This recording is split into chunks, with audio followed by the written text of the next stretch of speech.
लेकिन इस वक्त तो सिचुएशन ये है कि मजीद दर मजीद अवाम पे ही बोझ पड़ता चला जा रहा है। तो ये अब बिजली भी महंगी हो गई है, अब इसका कसूर किस पे डाल? लोग हमारा मजाक उड़ाना शुरू कर देते हैं, जी आप तो बड़े अरसे से कहे जा रहे हैं, अब तक कुछ नहीं हुआ। पाकिस्तान की मईशत मुकम्मल तौर पर तबाह व बर्बाद है। तैयारी करो, मुनज़्ज़म हो, दुश्मन अपने हथियार तेज कर चुका है, इसी लम्हे तुम्हारे घरों के दरवाजे तोड़ता हुआ आ जाएगा। अचीव नहीं किया इन्होंने। ये नफरत की बेस के ऊपर, मजहब की बेस के ऊपर लोगों से नफरत करने वाले लोग, इनका जिंदगी में इनका कोई कुछ अचीव नहीं कर सकता। 24 में एक और कर्जे के लिए हम जा रहे हैं, ये फैसला हो चुका है। तो 3000 परमाणु बम के बराबर एक स्ट्राइक थी जो स्मृति ईरानी जी ने सऊदीया में जाके कर दिया, और 1000 इस परमाणु बम से ज्यादा की स्ट्राइक थी जो हिज एक्सीलेंसी मोहम्मद बिन जायद साहब के साथ आकर के इन्होंने अहमदाबाद के उसमें कह दिया। Every day, please don't take this figure lightly. Every day in this country for the last 10 years, 2 new colleges have opened. So, और वो कर्जा भी अगर आपको मिल जाता है, दोस्त ममालिक से कर्जे और इमदाद भी मिल जाती है, और कड़ी शराइत पे कर्जा मिलने के बाद हम अगले साल जो बैरूनी कर्जे अदा करने हैं वो अदा नहीं कर सकेंगे, और इस बात का खतरा नजर आ रहा है कि हम अपने कर्जों की रीशेड्यूलिंग और रीप्रोफाइलिंग की तरफ जाएंगे, जो एक और खौफनाक बात होगी। इसलिए कि आप तो पहले पेरिस क्लब से करा चुके हैं, लेकिन एक और भी सवाल उठ रहा है कि ये सब के बाद अगर रीप्रोफाइलिंग करानी है उसके कॉन्सिक्वेंसेज होंगे। मगर दूसरी बात जो मैं बात करना चाहता हूँ, हुकूमत और SIFC बार बार कह रही है कि जी 125 अरब डॉलर के हमें FDI आने वाला है। अरे भाई, उसका 20% भी आता तो हमें अगर 2024 में IMF के पास नहीं जाना चाहता। हुकूमत को भी पता है, हमें भी पता है कि वो बैरूनी सरमायाकारी जिसकी हम बातें कर रहे हैं वो आने वाली नहीं है। डर या पाकिस्तान की स्टेटमेंट्स को बहुत सीरियस लेना बेवकूफ़ी की बात है। उनकी मोस्ट ऑफ द स्टेटमेंट्स जो होती है वो इंटरनल कंजम्पशन के लिए होती है, उनका रियलिटी से, सच्चाई से या एक्सटर्नल अफेयर से कोई लेना देना नहीं है। पाकिस्तान एक ऐसी कंट्री है जिसमें कोई भी बाहरी कंट्री पाकिस्तान के अलावा इंटरेस्टेड ही नहीं है। वो अपने आप को जैसे रखें वो उनका पर्सनल मैटर है। अगर वो लोगों के बिजनेस में उंगली करना छोड़ दे तो लोगों को फर्क भी नहीं पड़ता कि पाकिस्तान नाम की कंट्री दुनिया के किस पार्ट में है। ना तो इंडिया को ये फर्क पड़ेगा एज अ नेबर, ना तो अफगानिस्तान को ये फर्क पड़ेगा एज अ नेबर, और ना ही ये अमेरिका या यूरोप को फर्क पड़ेगा एज अ डिस्टेंट नेबर। ठीक है ना? तो ये इस तरह की गीदड़ बबकी, हम ये कर देंगे, हम ये एयर डिफेंस की तैयारियां कर रहे हैं। कोई मैच है आपका आज की डेट में इंडिया के साथ या किसी के साथ? ये लड़ाई का जमाना है। आपके पास वो वेयर विथल है जो कि artificial intelligence, telecommunication technology law, इससे आप टेक्नोलॉजी टेलीकम्युनिकेशन सिस्टम के पावर्स ये सब आपने डेवलप किए हैं। अभी भी वही कन्वेंशनल इंडिया के ऊपर मुगलों ने और गोरों ने इसलिए आक्रमण नहीं किया क्योंकि यहाँ के लोगों को लड़ाई लड़ने नहीं आती थी। यहाँ के लोगों ने दो वजह से, एक तो कि कुछ ज्यादा ही रूल फॉलो करते थे, और दूसरा कि जब वो लड़ाई लड़ने के लिए आ रहे थे तो वो अल्ट्रा मॉडर्न, उस समय के हिसाब से अल्ट्रा मॉडर्न वेपन्स लेके आते थे। हमारे यहाँ वेपन्स के डेवलपमेंट पे ध्यान ही नहीं दिया, तो वही का गलती पाकिस्तान कर रहा है। इनको लग रहा है वेपन्स होते हैं ये एयर डिफेंस सिस्टम, ये जो है क्या नाम है फाइटर क्राफ्ट, और ये जो है मिसाइल, और ये तो रशिया के पास पूरे के पूरे है। क्या कर लिया रशिया यूक्रेन का? ये सब का जमाना गया।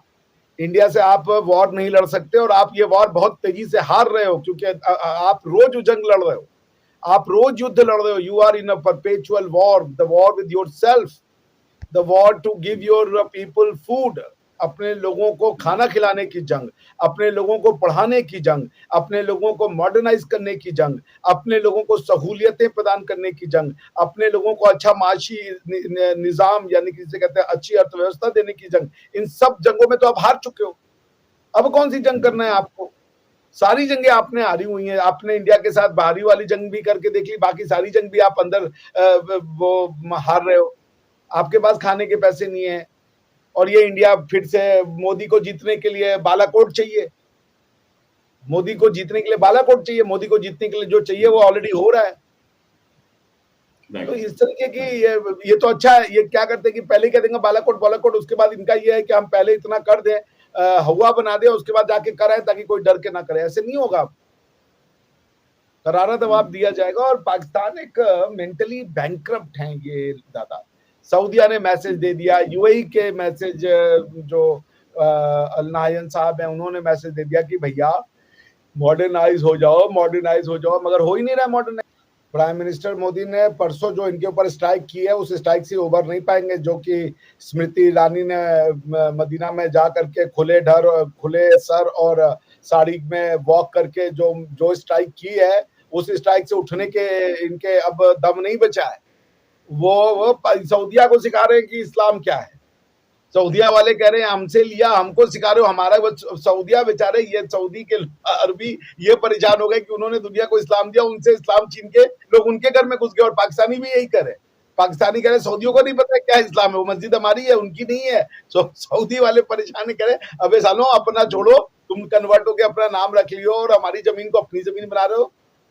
तो ये पाकिस्तान के ऊपर बहुत जबरदस्त स्ट्राइक हो चुकी है।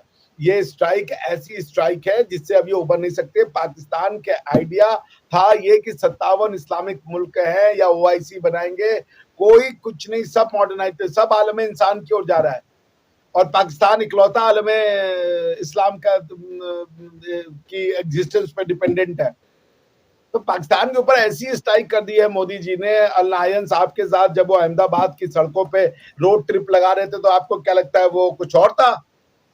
वो स्ट्राइक्स हो रही हैं, वो 3000 परमाणु बम के बराबर एक स्ट्राइक थी जो स्मृति ईरानी जी ने सऊदिया में जाके कर दिया।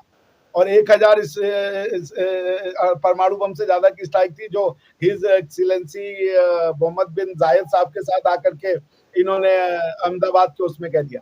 पाकिस्तान के पैर से जमीन निकल चुकी है, इंटरनल कंजम्पशन के लिए हो रहा है ये सब, वो किसी से नहीं लड़ सकते।